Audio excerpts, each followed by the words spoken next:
যে বিশাল বৃষ্টি আর আমরা এই চারজনে একসাথে হয়েছি। তো আজকে সকাল সকাল বানিয়েছি হচ্ছে আলুর দম, আর এখন খাওয়া হচ্ছে আলুর দম দিয়ে মুড়ি। সবাই মিলে এখন খেতে বসে গেছি। মানু ভালো হয়েছে আলুর দমটা? ও মানু দেখো দেখো আলুর দমটা ভালো হয়েছে? ভালো হয়েছে। এ বাবলি, তার মানে সত্যি আলুর দমটা খুবই ভালো হয়েছে। তো আলুর দমটা খাওয়া হয়ে গেলে এবার আমরা নেক্সট রান্নার দিকে যাব, তাই তো?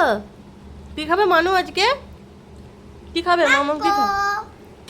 মাংস ভাত, মাংস ভাত, তাই তো বল। তো এখন আমরা বৃষ্টিতে ভিজে ভিজে যাব পুঁই শাক তুলতে। তো পুঁই শাকের গাছটা ঘরেই ছিল, এখন ছাদে করে দিয়েছে, তো বৃষ্টি হচ্ছে, গাছটা ভালো হবে। তো চলে আসো, পুঁই শাকটা তোলা যাক। আজকে করবো ইলিশ মাছের মাথা দিয়ে পুঁই শাক।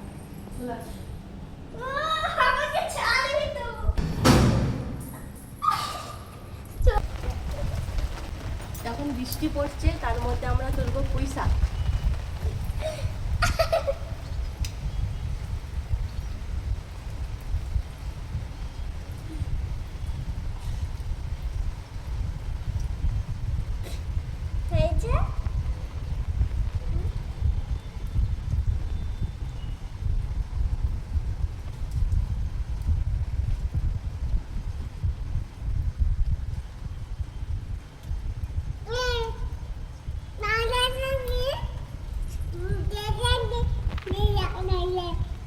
এই যে পুঁই শাক তোলা হয়ে গেছে।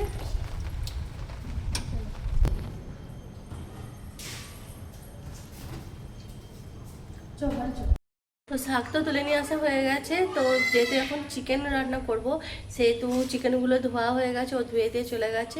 তো সেগুলো এখন ম্যারিনেট করে রেখে দেবো। এই যে এতগুলো চিকেন আছে, 3টে লেগ পিস এনেছে বড় বড়। এই মাংসগুলো আলাদা করে রেখে দিয়েছি, এগুলো হচ্ছে বোনলেস চিকেন। তো এইগুলো ভাবছি পকোড়া করবো রাত্রেবেলা, তো সেই জন্য আমি আলাদা করে রেখে দিয়েছি।